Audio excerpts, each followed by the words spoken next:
Good morning, Breakfast with Bacon fans. It always makes me laugh to think I'm doing a show on fasting when the show is all about breakfast and it's all about bacon. My guest today, you are going to love. I've seen him before twice, and it was one of the most motivating shows I've seen. So I was kind of going in the background, said, need to get him on my show. JJ Malvarez is considered the fasting coach. He has, this is my words, not his, fantastic body, cares about his health, your muscles, your mind, your intellect, but keeping you in shape mentally, spiritually, intellectually. I'm also talking with him about how does this affect us in our faith life? So I just want to start by welcoming JJ Malvarez, the fasting coach, to Breakfast with Bacon. Thank you so much for agreeing to come onto the show. Thank you, and wow, what a wonderful introduction. I appreciate that. I'm excited to be here and talk to you, and definitely inform others of all the benefits for the soul, for the body, for the spirit that fasting can bring if you practice it correctly. You know, it's funny because you've heard of life coach. Of course, we know we have our athletics coach. I'm a relationship coach. And we hear about diet and nutritionist coaches, but this idea of a fasting coach. I mean, intermittent fasting is the new in thing, right? So a lot of people like, I got to do this. My grandson, who's only 18, totally into fitness. He's like, I intermittent fast. So I love that there's a fasting coach. How did you get into something like that? How did you start calling yourself a fasting coach? Did you always fast, or was this something that you accidentally like, I got to figure this out? Oh my God, I love this story because it was like a slap in the face. I've been a personal trainer since 2000, and this is about 2016, 17. And every time I go to the gym, I wear my ear pods or whatever brand you use, and I listen to podcasts. I'm always listening to podcasts. I don't listen to music. So I was listening to Dennis Prager. I don't know. I'm sure some people have heard of him. And he had Dr. Jason Fung. He's an oncologist and oncologist, no, doctor of the kidneys. I can't remember right now. Yeah, I forget what this called. And he was talking about fasting. And before that, you would have come to me and asked me as a personal trainer if you should fast. I would have slapped you twice in the face and said, "Go eat a couple burgers. You're gonna kill yourself." Yeah, that's how ignorant I was. And so I'm listening to Dr. Jason Fung talking about fasting, and he says, when you fast, you don't lose muscle. I mean, that was, it wrinkled my brain, basically. And so right away, I went to get his book. I read it 3 times, and I practiced it right away. As soon as I finished the book, I went for my first 24-hour fast. First time in my life that I remember that I went without food for 24 hours. And I went to work out during that because he says that when you fast, if you do it correctly, nothing changes. Obviously, being cautious about it, I brought a little bottle full of sugar just in case that I passed out. Okay, right. But I was cautious. But I work out, and I had the best workout I ever had, even better than previous workouts. And that just amazed me. I continued that workout for 36 hours. And then after the few, then I started doing 4 days, 3 days, 5 days. I went up to 5 days at that period. Wait. You were fasting for 3 days, and then you fasted for 4 days, and you fasted for 5 days? Yeah, I experimented with myself. I'm my own guinea pig. If I recommend something, it's because I tried it already. I never recommend anything if I don't try it. And so I needed to see what was the same. And after, so yeah, I went 36 hours, then I ate, then I went 48 hours. I just lengthened it more and more and more to see what I was capable of. And technically, the 5 days one, I ended it not because I was hungry or feeling bad. It was just because I was missing the act of eating. Yeah. That's why I ended it. But I could have kept going. And I see the changes in my body, the changes in my clarity, the changes in my energy. It was a revelation. And so right away, I went after a couple of my clients and I proposed to them, you guys want to do this? I can teach you, I can show you, and we can start with 24 hours. And of course, they say yes. And so that caused that I started seeing the results that I've always been looking for in my clients. I've been a coach for over 15 years, and I had results, but never as significant and as radical as applying fasting and working out also. And so pretty much what happens is that I started going away from exercise, because I always knew that exercise is not the way to lose weight. Never. You don't need to exercise to lose weight. Exercise is very good for you. You can do many good things for your body, but it's not to lose weight. Now, if you put fasting and a good diet and exercise, that's the perfect three things to do. And so I went after all my clients and I said, I'm no longer going to train you. I'm going to start doing this. You tell me what you think. The majority of them joined me, and the majority of them were very successful at achieving the goals that we were after for so long. They still work out, but it was more obtainable. And the best part of it is the structure that comes out of it, where you finally learn what food is all about. And you also learn that you don't need food as much as we think we do. And I call that becoming a conscious eater and becoming the boss of food, not the other way around, when most people are being bossed around by food. So that's my story. And from there on, I started just becoming the fasting coach. And COVID hit, and it was an explosion, because now people couldn't come out of their homes, and they needed a way to stay in shape and lose weight. And it's a story now. And I went down a rabbit hole, finding about all this and how to apply it. And I keep digging, and there's more, and I just keep going because I love learning more about it every day. Wow. Yeah, I thought it was just like I'm a physical trainer and, I wanted to add to it. And so, I mean, it's amazing that it was an accident for you. Did you cut back the amount of exercise that you do, or? Do I cut back? Yeah, because you're obviously a very fit man. Were you exercising 6 times a week and now you only do it 5 times a week? Or when you added the fasting, did that change your exercise workout at all? I've been going to gyms and dealing with working out and self-image and diets and bad nutrition and bad relationship with food since I can remember. I was chubby. Even as a personal trainer, I wasn't in the best shape that a personal trainer could be. And so, I've been battling all that my life. Getting into fasting, all it did was get me back in the shape that I wanted, and I could work out even harder, because now you have a very good amount of fuel in your body that doesn't depend on sugar. When you go fasting and you do it correctly, you get into ketosis, and that's where the name for the ketogenic diet comes from.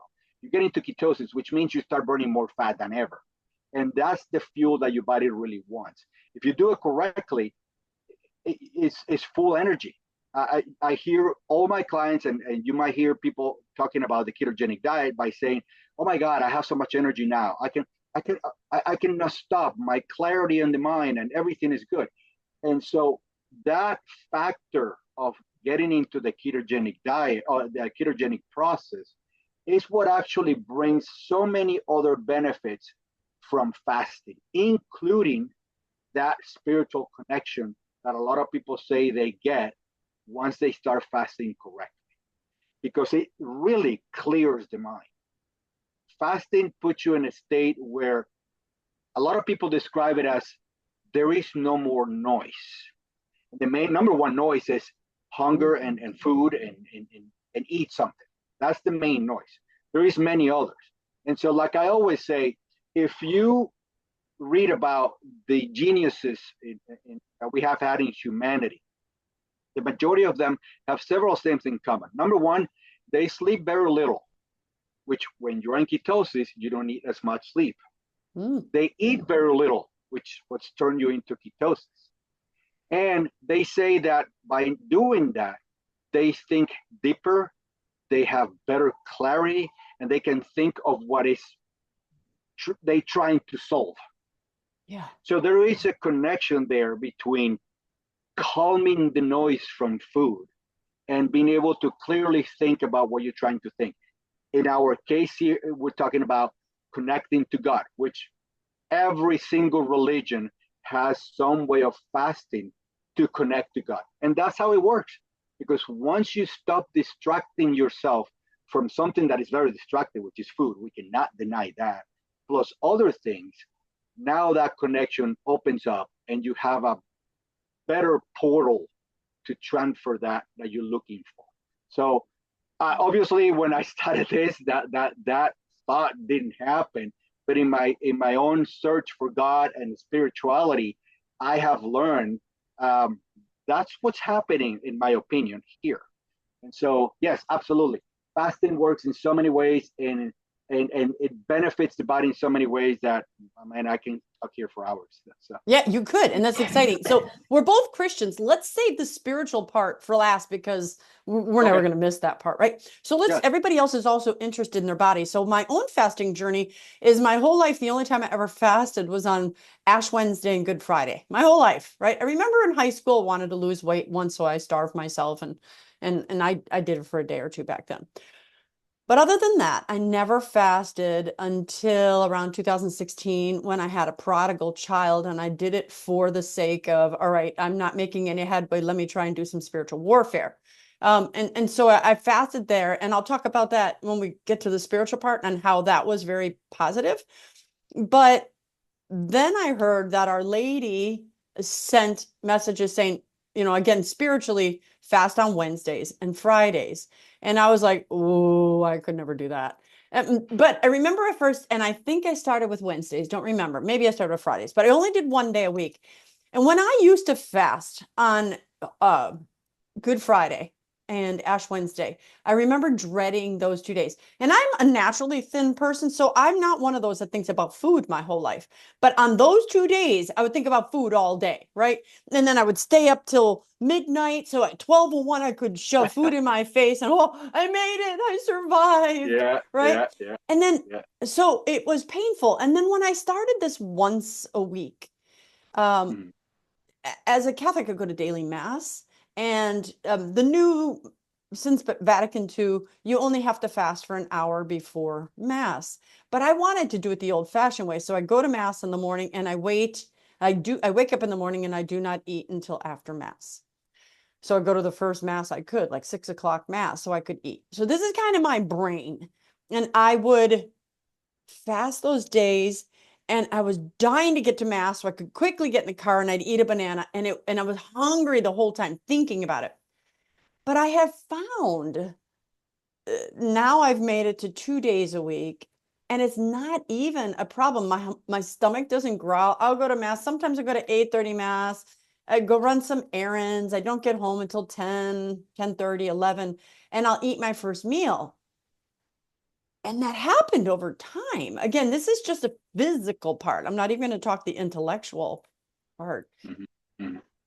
Is that just that process? You kind of touched on it, but is that something that the body is saying, okay, look, you're becoming more efficient. You haven't eaten if I didn't eat since Thursday night at 8 p.m. and now I'm not eating until Saturday at 10 a.m. That's what, 30 some hours? Why is it getting easier for my body to go, no big deal, you'll eat when you can? And what's happening inside my body? What's happening is that you are getting used to or practicing something that we are genetically predisposed. Any human being can fast. In fact, he needs to fast. And I'm going to tell you why. History is a great teacher, and I love history. And when it comes to the history of humans and evolution and the Bible, history is just fascinating. But you have to understand that we never live the times of abundance that we're living today. Humans are like most animals in the wild, all day spending energy trying to eat something. That's how we used to be. Okay, we need to gather. We need to go find food. And so the majority of the time we were fasting. Once we got lucky that we killed something, then we ate. Who knows? Every 2 days, every 3 days, a lion doesn't eat all the time. Most carnivores don't eat most animals are not eating all the time, unless You got cows or ruminants. Ruminants are eating grass all the time, but the majority of animals are not eating all the time. So genetically, we're predisposed to fast more than the time we eat. So what happens? Your body becomes very efficient, and as soon as you eat something, it's going to use it, and if it's enough, it's going to store it. And the only way to store extra energy is fat. You store a little bit of sugar in your body, but it's very minimal. Okay, majority of energy that your body stores, and it's logical that it does that, is fat. So imagine a person that is 20, 30, 40, 50 pounds overweight, which is fat, okay? And if you calculate that, I'm not going to do it right now, but if you calculate that amount of fat in calories and divide it by 2,000 calories a day, you got people out there that can survive for 30, 40, 60 days, literally on that fat, because that's what the body's going to use in order to sustain itself when there's nothing coming in. As long as you have good water, you can live without food, having all the storage for a long time. Does anybody wants to do? Well, the record is 382 days going without food. 382? 382 days of fasting. It was a Russian. I'm really bad in names, but you can look it up. Was the longest fasting ever recorded, 382 days. He was fine. He was very large, so he did it, and he did very well. So what's going on here is that, like any human activity, the more often you do it, the more you practice it, the better you become at it. And so not only we're predisposed to it, and not only we mechanically, biologically, we know what we're doing. We just got to get back to consciously doing and learn how to do it again for a purpose. Because back in the history, we used to do it because we didn't have any choice. Now we're doing it for a purpose. And that's the key of my program. I need to find your purpose. Losing weight for losing weight doesn't work. Losing weight to be healthy doesn't work. Why? Because otherwise everybody will be in good shape. Because who doesn't want to be healthy, right? So when I ask somebody, why you want to do this? And they tell me, oh, because I want to be healthy. Who doesn't?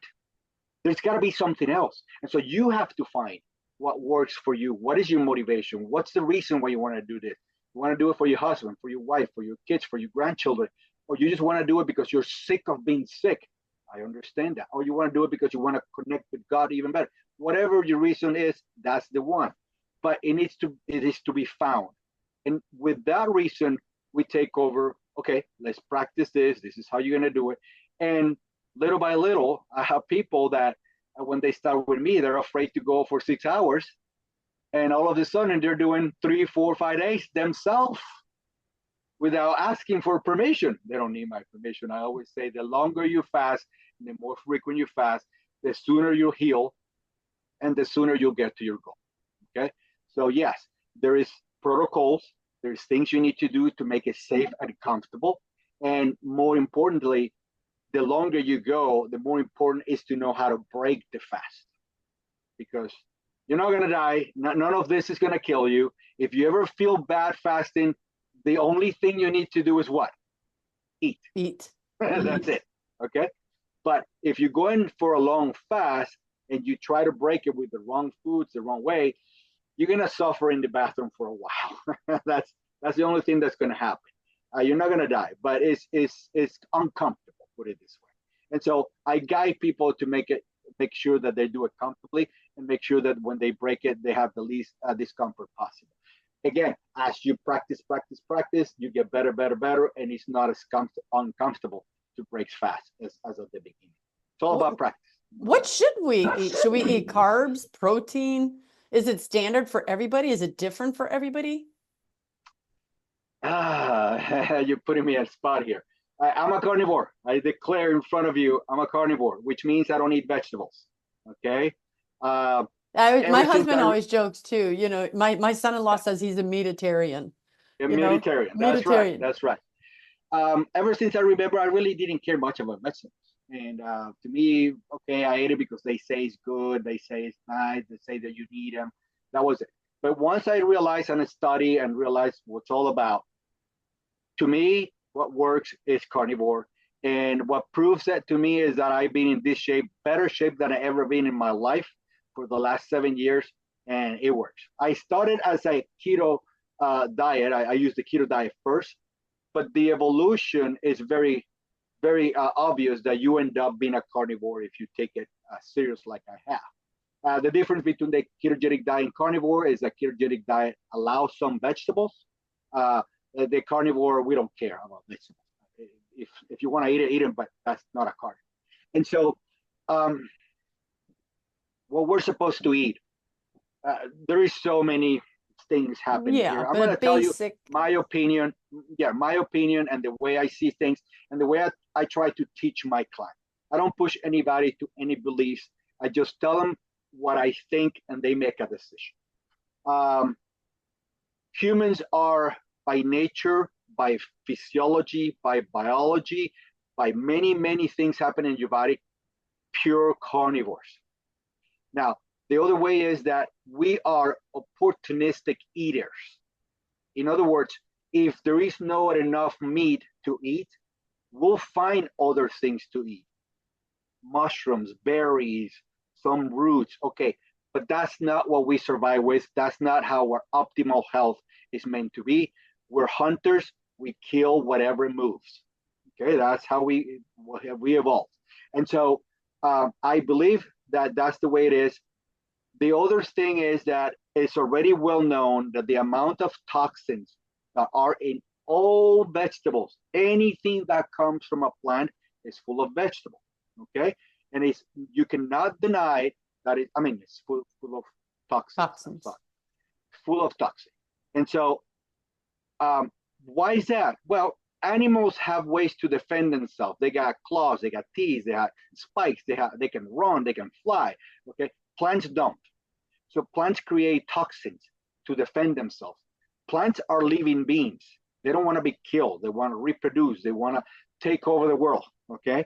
And so they create defenses based on chemistry. And that's why you find yourself cooking things and making sure you don't eat them raw, making sure that things are peeled or things like that. Because what you're trying is to eliminate those toxins the best you can. But in the end, you never eliminate them all. So what are you supposed to eat? Well, based on what I teach, which is either the ketogenic diet or the carnivore diet, you're going to eat mostly protein. Anything that moves is a protein. Anything that has a pair of eyes is a protein. And you're going to eat it with as much fat as it can possibly come with. So this idea of eating lean things, it's actually an American invention. It's not even the world invention, it's not human invention. It's an American invention. Because we decided 50 years ago that fat was bad fat for you. Where before that, we were eating fat like crazy and we were fine. So it's going to be the fattiest protein source possible. If you need to add more fat, that's quite all right. And then if you're doing the keto, you're going to have some vegetables, which are those that are the least, the most crunchy ones, the least sugary ones, okay? The way I put it is stay with vegetables that grow above ground, excluding fruits, nuts, cereals, and seeds. So nuts and cereals are seeds. So I could say just seeds and take care of those. But most people, they don't put two and two together. All beans are seeds. All cereals are seeds. All nuts are seeds. So we're not supposed to be eating seeds. Oh man, I love my pecans and they're salted. Me too. I used to. But let me give you the best example of why you shouldn't eat it. When you go to the bathroom, don't you see pieces of that a lot of times when you look down in the toilet? I don't know, not the nuts or anything, mostly other kind of things like. You're not seeing pieces of nuts. Not usually, but maybe I don't analyze it like I should, you know? Yeah. Pay attention. The culprit is corn. Every time you eat corn, I was just going to say, corn is the only thing we all know. That because it's yellow. But for example, sunflower seeds. People see sometimes the whole sunflower seed in their poop. Stool. Yeah. So that's just your body telling you, listen, I cannot digest this. This is not for me. Let me get rid of it. So that's proof of that. And so the reason why we smash things or make it flour or grind it is because we're trying to extract those nutrients from the seeds. So for the body be able to maybe absorb some of it. Well, we're forcing the body to do something that is really not meant to. Can we survive? Of course. I mean, since we started the agricultural era back 12,000 years ago, we've been surviving with grains and vegetables. But that's the key. We've been surviving. And anthropology is showing that we have actually devolved from the moment that we were carnivores to the moment that we started doing agriculture and eating cereals and seeds.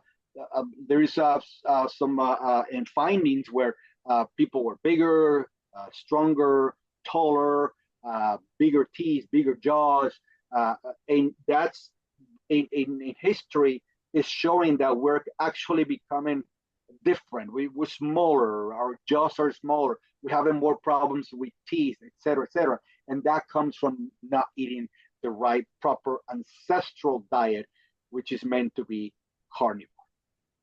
So what you want to eat is definitely up to you, and you have to find what works for you.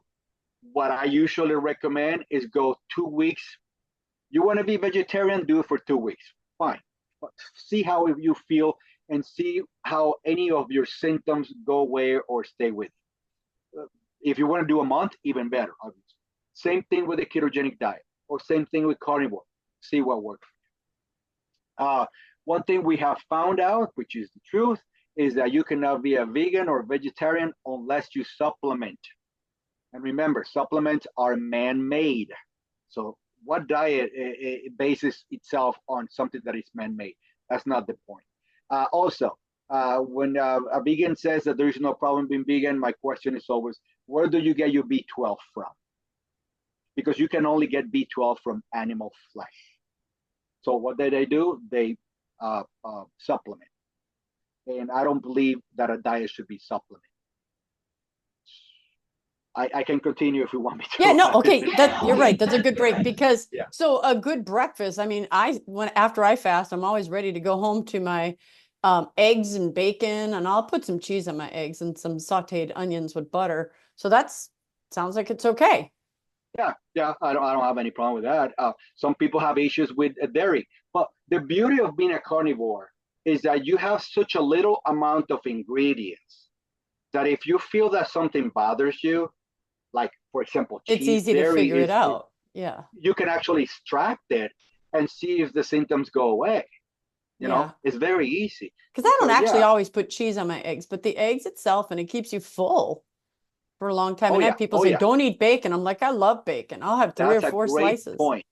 That's a great point, Christine, that you brought there. And I'm glad you did, because you remind me of something.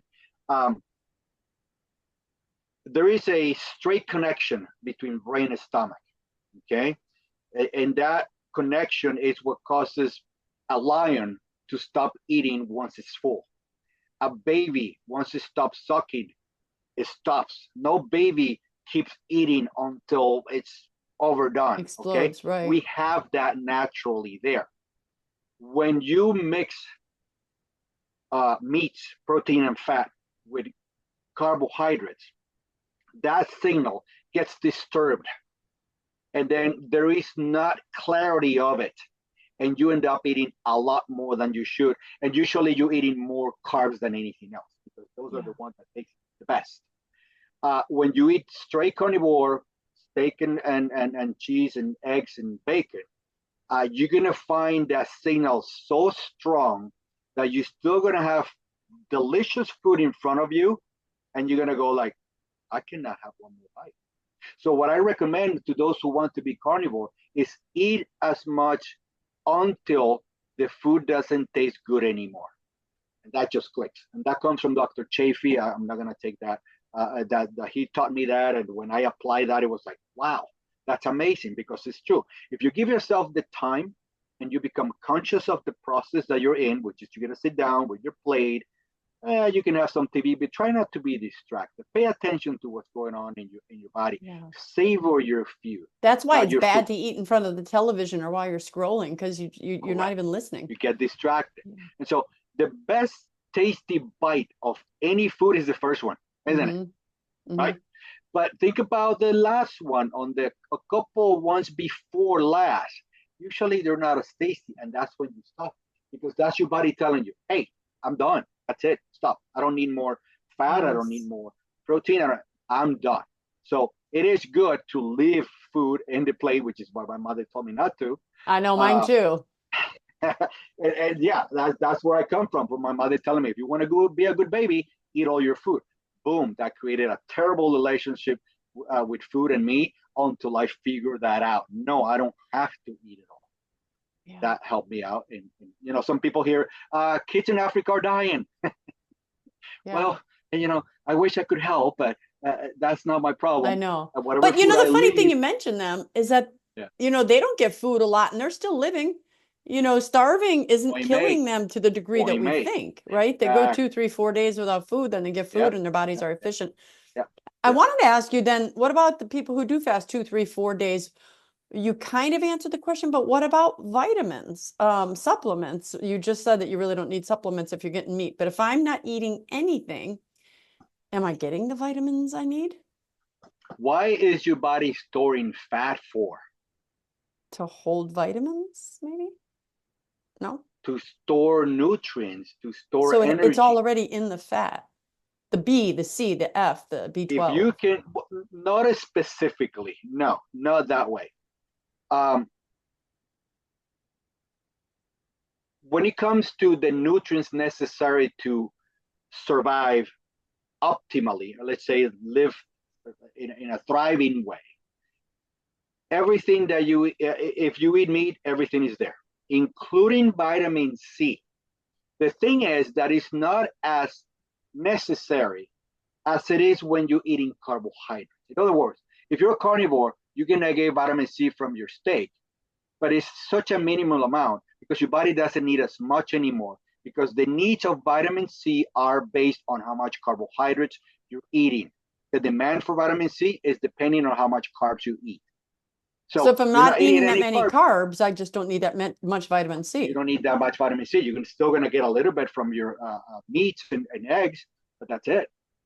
Okay. And so the need for supplementing on an ancestral proper diet for humans, which we believe is the carnivore, are not needed. And the best example of that is the Inuit, the indigenous people from Alaska, from the Northern Pole.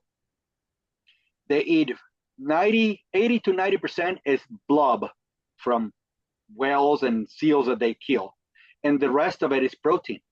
They're eating mostly fat and then a little bit of the meat from the seals. No cholesterol problems, no atherosclerosis, no heart problems, no arthritis, no diabetes. No, they have survived like that for hundreds of years. And there's plenty of explorers telling their stories about getting lost or just going over there and spending time with these people and becoming carnivores and feeling better than they ever felt before. So that's a sign right there. I think this information that we have here, it's new for everybody because they've been lying to us for so many years about all this, but it's not new for us humans. If we look back in history and we read history, we're going to see that we tend to be more the carnivore that some people want to deny we are.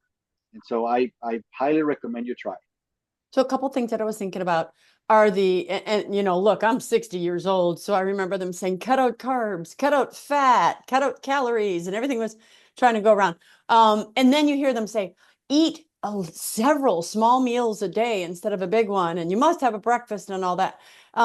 If fasting is so optimal, do I really need to make sure I have an apple and then an hour or two later have something else to keep my body going and moving, or is that not really necessary if I've eaten right and fasted right? Well, when you decide to fast, uh, you're doing it for a purpose, okay?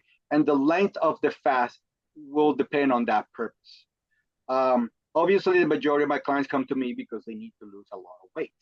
And like I always said, the longer and the more frequent you fast, the sooner we'll get there.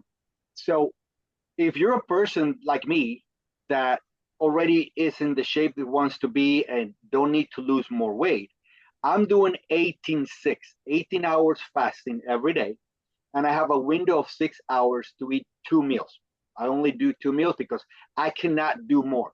When I fill my stomach with bacon, eggs, butter, and meat, okay, it gets to the point that you cannot eat anymore. And you know what? That lasts a long time. Yeah. I'm 3 hours, not uncomfortable, but satisfied. And so my next meal is around, usually I eat between 12 and 2. And then my last meal is around 6, hopefully. Sometimes the schedule gets in the way. Um, and that's it. I'm done and I'm full and I'm not hungry. Eating enough to not be hungry is the key. If you eat right now and in an hour you're hungry, you didn't eat enough.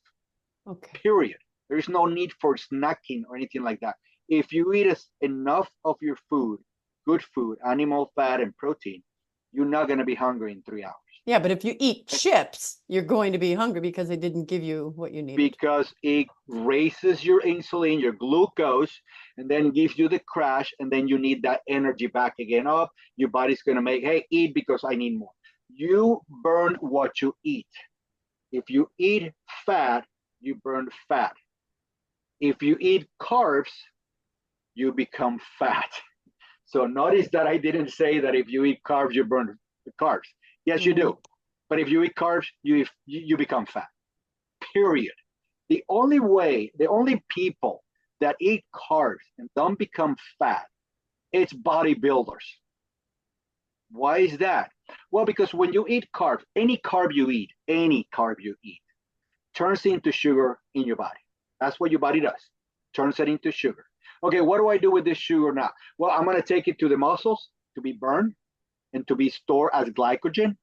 But once the muscle gets filled, what am I going to do with the excess? Well, you got two things. You either excrete it, which is not easy because your body doesn't want to, or you turn it into fat. And that's what the majority of the carbs that we eat turn into, okay? Because we're eating too many too often. So that's why people are becoming fat, because they're eating too many carbs. So again, I want to repeat that because even though it sounds funny, it's revealing. If you eat fat, you burn fat. If you eat carbs, you become fat.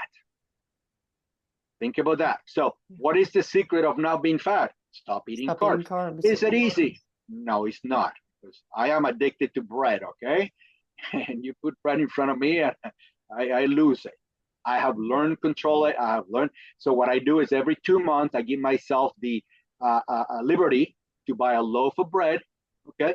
And it disappears that day or by the day before it's gone, a whole loaf of bread. And that's it. I don't do it anymore in 2 months. I made that agreement with myself to still enjoy bread once in a while. But I was eating bread every day, potatoes every day, rice every day, pasta. Yeah, so I can still eat ice cream if I do it once a month or once a... Yes. So I've stopped that. I changed. I became better with my relationship with food.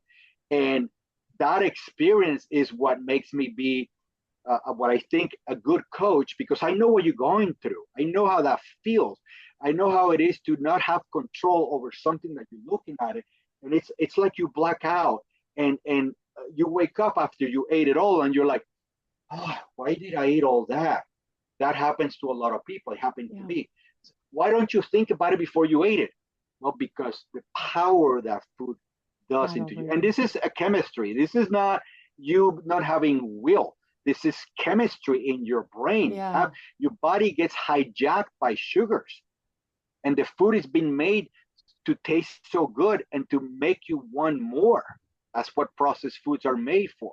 And so we need to step away from that, practice the other way. And once you gain control of it, it's a different world. Awesome. Let me ask you one quick question before we switch now to the intellectual and then the spiritual. And I'm shamelessly talking about my own life. So I have a grandson, he's 18, and he wants to run his first half Ironman. And wow, I did my I've done 3, but I did 2 as a relay, and I did my last one 5, 6 years ago. I don't know, before COVID. Congratulations. I'll never do that. Oh, it's so much fun. But anyway, as I was fasting here for religious reasons, I started thinking, oh no, because you tell you're supposed to carbo load on, if you're running a race on Saturday, you should carbo load on Friday. But I fast on Friday. So I'm like, oh, if I start training, am I going to have to start eating on Fridays if I do big runs on Saturdays? What are your thoughts for people who are training for things like that? Because if I don't always feel hungry in the morning, if I've fasted on Friday, I no longer am starving on Saturday. Did you say you always feel hungry in the morning? I don't anymore feel hungry because I fast on Friday. I'm not hungry Saturday right away. But I That's do wake natural. up and do 6 miles of a run or 7, and now I might do 8 or 10. What are your thoughts with the way the You're running. body? Go ahead. Go ahead. Well, let's just hypothetically, I'm going to Yeah. fast Wednesday, eat Thursday. I'm going to fast all day Friday. And then on Saturday, my grandson and I are going to run 8 or 10 miles, or we're going to bike 25 miles.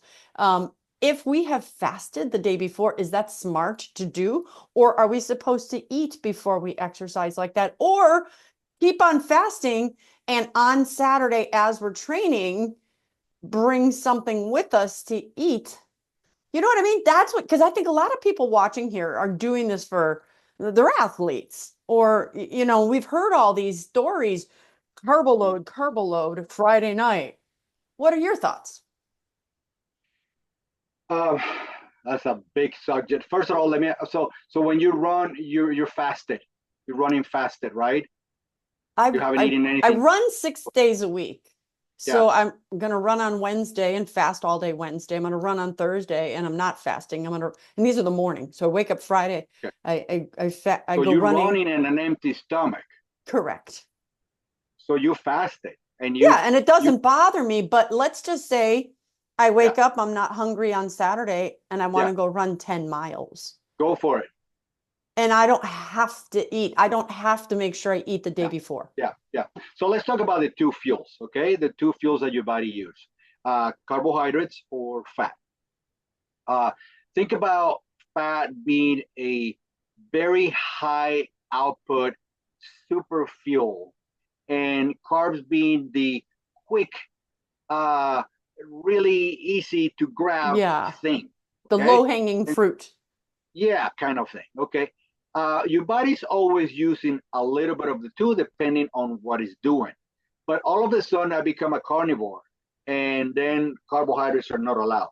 Your body still have carbs inside, or glucose. That's what they turn into, and it has enough to function, because you without glucose you die. So it makes its own to stay Glucose. alive and thriving, but it doesn't need any. There is no essential carbohydrate. Let me repeat that. There is not one carbohydrate in the world that your body needs essentially. That means that your body cannot make it and it needs it from the outside. There's no such a thing. But there is essential proteins and there is essential Essential fats that fats. if you don't eat it, you're gonna die. Okay, Okay. and so that says a lot about carbohydrates. Do we really need them when they're not essential? And so carb loading, it works, but it's very minimal because your body can only store so much carbs. Remember, every time you eat carbs, it turns to sugar. If your body store it, then whatever is left goes into fat. That's the process. Okay, and so yeah, you do carb loading, you get a little bit. And so let's say that normally your tank is 10 liters, and because you do the carb loader, now you have 11 and a half. Isn't that worthy? Big of a deal. No, supposedly work for some people. What if I just put you under the keto diet or the carnivore diet, and we turn your body into a fast, mean, fat machine burner? In other words, when you become what's called keto adapted or fat adapted, it takes about 4 to 6 weeks to achieve that. Now your body runs with fat. About 70 to 80% of the energy is going to come from fat. So now you running in with a fuel that is super efficient. Remember, 1 gram of fat is 9 calories. 1 gram of carbs, sugar, is 4. So fat is almost double the amount of energy that you get out of 1 gram. What do you think is going to make you get longer farther? So it's like getting higher octane gas instead of the lower Thank you. octane gas. Yeah, speed. What is it? Racetrack fuel. Okay. Okay. And your body loves that because now I have this clean, very efficient, super good fuel that I can go at. Like I said before, I'm not good at names, but there is a few triathloners out there, Ironman runners, doing the ketogenic diet, doing carnivore, and running completely fasted, and they are unstoppable. Wow. Because once your body becomes used to what it's meant to be, because remember, 100,000 years ago, we were like that. This is who we were. We were running on fat. We didn't have carbs. So genetically, we're predisposed to that. Once you let your body get back to that, energy forever. Wow. Let me flip to spiritual because two things just came to my mind. One, I wasn't even thinking about when we first started the show. And this is the new thought that came to me. And look, you don't have to agree with me because spirituality, who knows where we are. But there's a lot of people who believe there's going to be a famine coming soon. There are some bad guys out there that are trying to take the world's food and make it go away and stuff. So if I'm hearing you correctly, we can train our bodies better so that, I mean, yes, you should still store food because you're going to need it. Put it in your garage, put it in your house, get the good foods, get whatever you can, actually. But Yeah. if my body is used to processing and living on very little food, I'm not going to be dying when the famine hits. I'm actually going to be okay with, a small amount of food to get me. My husband has beehives and we have honey. And so I know that that's a lot of sugar, but it's natural. So, okay, you eat honey or It's still whatever. sugar. Right. But But you have it. Yeah, you can you use it. have it and you can live on less Yeah. than you had before. So that does make sense, right? Oh, it's a great point that you make in here. I always make fun. I live in Florida, and we have the hurricanes, and everybody starts piling things and going crazy to the store and running out of this, running out of that. And I'm sitting at home doing. I can go for 5, 6, 7 days without eating easily, as long as I have water and salt. That's all I need. Okay, and so yes, absolutely, it's an advantage once you learn how your body works, because this is how your body works. You just don't know it. Yeah. We own this palace that God gave us, and we don't know half of it, unfortunately. And we don't know how it works. It doesn't come with a manual, although I think the Bible is the best human body manual. But we don't know. And so this is what we are out there trying to tell people. Listen, you have an amazing machine that if you stop giving it garbage and you give it what it really needs, it will do wonders for you.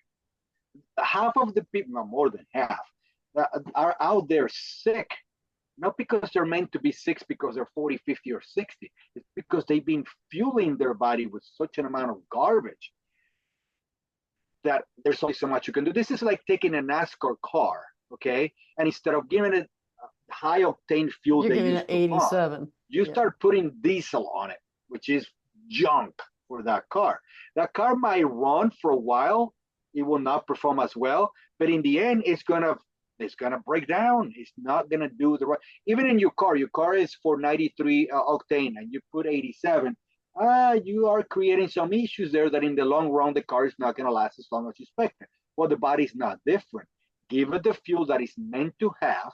Avoid the junk, the garbage that comes with other fuels, and then you have a really good body and a high performance body giving you what you need to do. And I talk that way, but I also always think about never become a load for your family. What I mean by that, if you keep yourself in good shape, you're going to enjoy them for a while. They're going to enjoy you for a long time. And then you're not going to become a load. In other words, they're not going to have to take care of you. They're not have to push you in a wheelchair. They're not going to have to go visit you in a old people home because you've been taken care of there. Try to be your best for not only for yourself, but for your family. So you become a plus to the family, not a negative. That to me is so important. And a lot of my clients they didn't know what to choose as their motivation. But as soon as I told them, you know what, Why don't you become the best grandfather to your grandchildren and last as long as they can enjoy you? Boom, that triggers right there, because that's a good reason to stay healthy and be healthy. Yeah. So, I mean, I could talk to you all day, but I'm looking at my Yeah, clock and I want to try to get these other yeah, things in here. So you and I talked a lot about spirituality, and I'm going to connect this with like the intellect and the clear-headedness and things. So, the Bible also in Matthew 17:21, it says, fasting is needed because some demons only come out through prayer and fasting. So if we really start looking now here, this is a prescription in the Bible where God is saying you can do all the good things you want to do. But additionally, spiritually, I've given you this thing. And I think a lot of it has to do with God saying, what's the word? Show self-control, right? It's not like just depriving yourself, but the self-control of pulling back on something. And you weaken the flesh in a sense means you strengthen the spirit. And one of the things, I remember when I told you when we first connected, I see a lot of clients and they have a hard time in their marriages or with their family, or they have an estranged child, or they just are unclear in their heads. And like, I just don't know what I want to do. I think God is telling me about, but I'm not sure. So one of the assignments I will give my clients, and I do this frequently, is all right, here's what we're going to do. You're going to fast.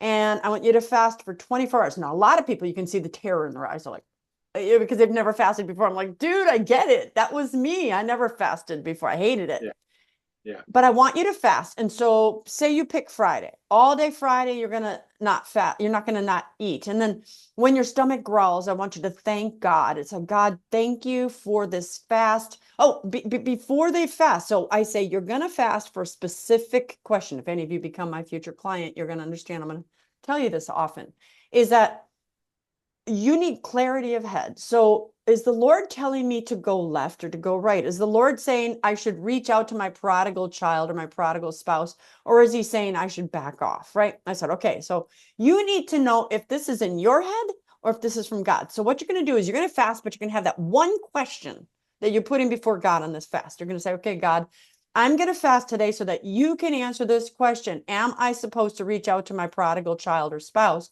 or am I supposed to wait? And so that you wake up that morning, you start fasting, and every time your stomach growls, you're like, Lord, thank you. I know you're going to give me the answer to this question. And you go that whole day, and it's not pleasant for, especially when you're beginning, but that's because you're kind of like not only fighting with your body, you're fighting with Satan, who wants you to indulge the flesh. Because if your flesh overrides the spirit, you can't hear the spirit. But what fasting teaches you to do is I'm going to make your spirit stronger than your flesh. Then your Right. spirit starts overcoming. So they go with this specific question, Lord, thank you.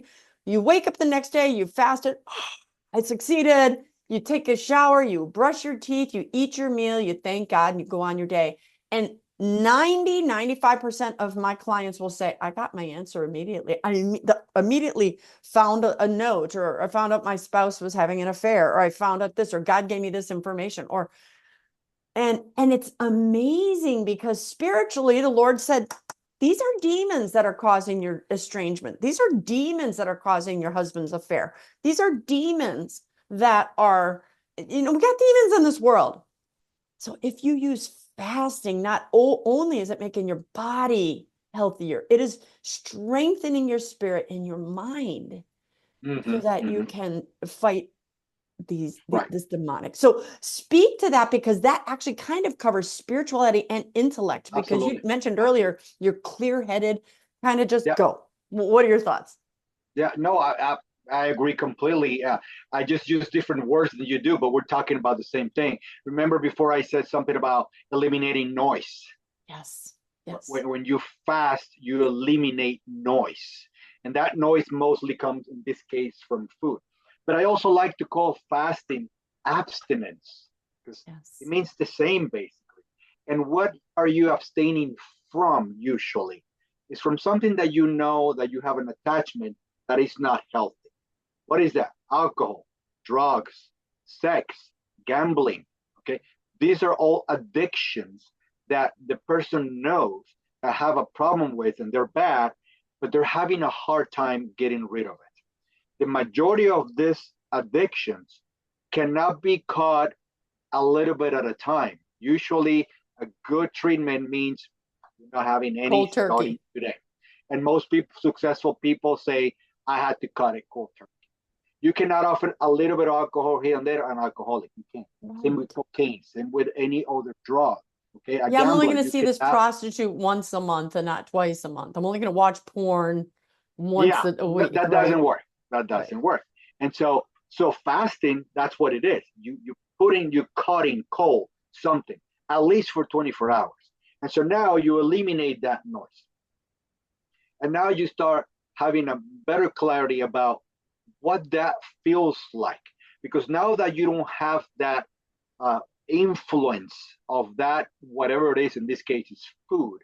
Now you kind of like, it's like a out of the body experience where you're looking at yourself and you go like, oh, so this is how I feel when I'm not being influenced by the food and by all Yes. these things that are attracting me. And so once you finish that fast, you're like, oh, so now I know how that feels. I might like it, I might not. Some people don't like it. Some people go back to their addiction. That happens. But now you have that mental clarity that to say, okay, now I know how I feel when I don't have it. Do I like that? Obviously, most people do. If they really want to stop the addiction or reach beyond where they are right now, they like what they felt. That's the beauty of my process, that people discover so quickly how much better they feel. I have people fasting for 5, 6, 7 days telling me, I wish I didn't have to eat because I feel so much better when I fast that I don't want to eat. Like, well, okay, you can keep going if you want, but it's not necessary. Let's keep it short, not too long, because like I said, the longer the fast, the harder it is to restart. Okay, so Yeah. that's why I pick 5 days when I teach. But yeah, and so yeah, the clarity of so that clarity of mind is also, and that noise that you're taking out of your head, it's also what's going to allow you to listen to him. Because in the meantime, you're being distracted by food, by drugs, by addiction, by sex. And he's like knocking, knocking, knocking, and you're not getting it. Now you take all that out, God is not going to stop talking to you. He's going to talk to you all the time. But now you took all the noises out, and now you're like, oh, okay. Now I hear you, God. Now I know what you want from me. Hopefully, I mean, sometimes it takes more than one fast, but yeah. And so every single prophet, every single genius have always talked about the mental clarity or the clarity of communication with that spirit, God, when they take everything out, when they go and meditation, okay, is very important. And so calming the mind from those influences is what helps with all this. And fasting is one of the best tools to do that when it's done correctly. Wow. I think one last thing, our students, again, I'm thinking about my grandchildren, they always have a good meal before you take a test, and make sure you're fed. But, my oldest grandson, who is working on fasting as well, I'm thinking maybe I should tell him to fast the day before his big test and then go take Yeah, that test. And then let's see how much more yeah, focused and clear-headed you are. yeah. The ketogenic diet or the ketones that you produce when you fast are a wonderful fuel for your brain. Now, let me make sure you understand here. It doesn't happen the first day you fast, because right now your body machinery is based on carbs. So Yeah. everybody works around carbs. It takes a time of adaptation for the body to change all that machinery into using fat instead of using carbs. But the more you work at it, the sooner you get. But no, it's true. It's been proven that if you get up from having a decent meal at night, which didn't entitle much carbs or very little carbs, and you get up and you shouldn't be hungry if your sugar levels are okay, and you don't eat until probably noon, that process right there will get you into ketosis, and you have a much clearer mind. And I remember being a child having those issues because sometimes I couldn't have breakfast. And I felt better most of the time when I didn't have the breakfast than when I did. Some other times I felt terrible because I was eating too many carbs. And the more carbs you eat, the more you need them. And if you private yourself from carbs when you eat a lot of them, you're going to feel really bad. Your blood sugar goes down, and that's just a terrible feeling. I remember having those issues as a youngster. But yeah, the point is that if you give your body a break, and this is from any food, whether it's carbs, whether it's fat and protein, if you give your body a break to do all the things that needs to do and not being busy with food, because the digestive system is very busy when it's full. It takes a lot of energy. It takes a lot of power from your brain. When you take that away and you give your body a break, now the brain is going to go like, okay, I can do other things. I can think about other things. I can repair. I can go into autophagy. That's a term very much used in the world of fasting, because once you fast for over 24 hours, 48 hours, now your body goes into auto repair. It takes everything that is wrong, not everything, but just to make it simple, takes all the things that is wrong and recycles them and throws away what's wrong and puts back what's good and reuses it. So it's a recycling system of the body. A lot of people like to fast because of that healing process of fasting. That's what it comes from. It's called autophagy. And so there is, so far, I have not found one negative thing about fasting. And if there's anybody out there that knows what's negative about a fast, please let me know, because not even myself or any of my clients have come back with something to say, this happened to me because I was fasting. What about people, like, I think of a friend who said, oh, I have low blood sugar, I can't fast. I have to make sure I eat to feed my blood sugar. What does that mean? Well, most likely that means this person eats so many carbs that if they stop eating carbs, their blood sugar goes down, because now the body is depending on what you give it, not what it makes. And so a constant flow of carbs keeps your blood sugar up. All of a sudden you stop that, it's going to use what it has, but it's not making anything. And as soon as the tank is empty, now you crash. You're going to have a hypoglycemic event. So what has to happen is to slowly, during 3-4 days, you eliminate the amount of carbs you're eating gradually. Now your body understands, okay, I don't have that many. I got to make my own. And then you continue that, you're never going to have that problem, unless you're diabetic. If you're diabetic 1, which you can, that means you cannot produce any insulin that helps with the sugar, and that's difficult. But type 2 diabetes, metabolic problems, most likely you can fix all that by using the right diet. So if I'm hearing you correctly, and I'm the person who's got low blood sugar, maybe start myself on a high protein, low carb diet first, and then try to fast, because then my body's not craving the carbs. It's not going to spike down to low blood sugar, right? Well, what have you been eating previously will determine that, because if you're a person that is full of carbs all the time, I cannot expect you to start tomorrow just eating carbs. It is possible, but it can be uncomfortable. And so what I would do is I'll allow you to keep eating for 3-4 more days, but every day is going to be less carbs until we start eating mostly protein and fats. Okay. That gradual change is a lot easier for most people. Yeah, I'm going to send the show to those people. I'm going to send this out. Go watch. I'm going to send the show. Go watch the show. Watch the show. You can stop that. You can stop that. Yeah, we are not. We shouldn't be dependent. No, we're not dependent on carbohydrates. Carbohydrates is something that, like I said before, they're not essential. And people, I know I hear a lot. People give me a lot of hard time, but it's okay. I mean, everybody can believe whatever they want, and they can. Right. I could keep talking to you forever, absolutely, but I'm looking at the clock, and I know you got things to do, and I do too. And I want people to know where to find you. And I know if they look at your shirt, fasting-coach.com, that's where you guys can go and find him. You can find JJ Malvarez at fasting-coach.com. And he's got a contact tab on there. So can you just tell them where they have to go, what they have to do if they want to reach out to you? And you can work with them privately, can't you? Yeah, you can go to fasting-coach.com, click on the contact tab, and you can book a free consultation with me where I'm not a salesman. I'm not gonna push you. I just want to talk to you because that conversation is not only for you, but it's for me. Because if I find out that I cannot work with you, I'm not gonna work with you. Period. I will refer you or send you to somebody that can help you. But yeah, you can talk to me. We can talk about your issues. We can talk about how could I help you. And if you decide to hire me, well, that comes after that. But yeah, it's a totally free consultation, no pressure.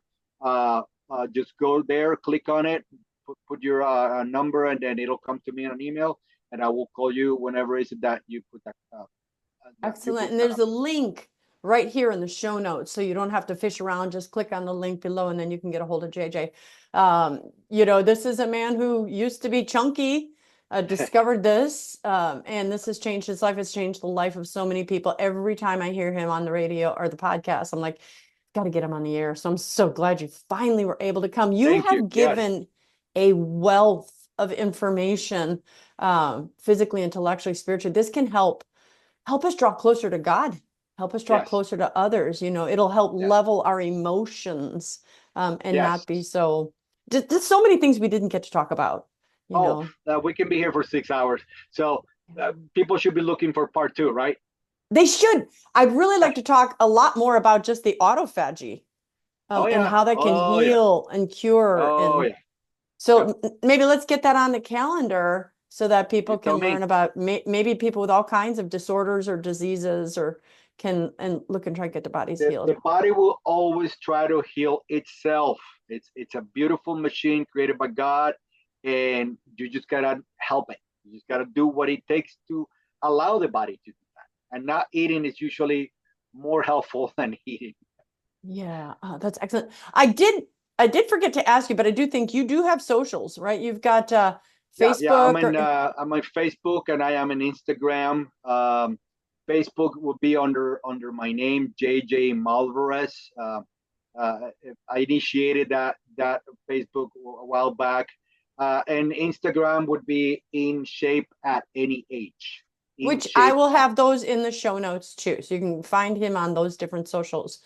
Get a hold of JJ Malvarez. He can help you have the healthy life, the clear mind, the stronger faith, because of this that you've been looking for. This may be the natural cure that the Lord has sent, because all the medicines we know are in nature. And if we can, put those things in our bodies, it's amazing what we can do. Get rid of the toxins that are out there. JJ, you have been such a joy. I can't wait. We're going to schedule right away part 2 to talk about autophagy. My pleasure. Guys, go ahead and share this show with your friends and family. Also, like and subscribe to my pages, but go to the fasting-coach.com and sign up for anything that JJ has there. Share my show with your friends and family, and they'll see this show. Also, I forgot to mention this at the top of the show. Please always like and subscribe.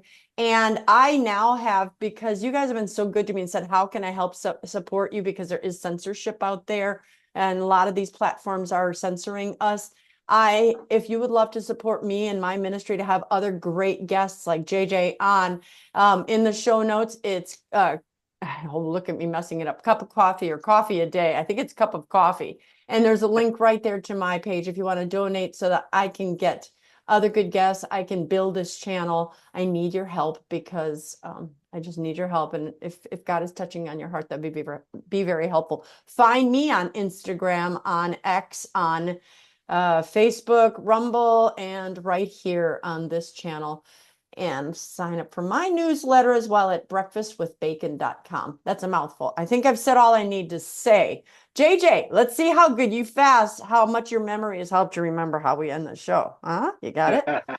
Okay, all of you out there, I am Dr. Christine Bacon. You've been watching Breakfast with Bacon, and I'd like to remind you always to live your life sunny side up. Yes, eat those eggs.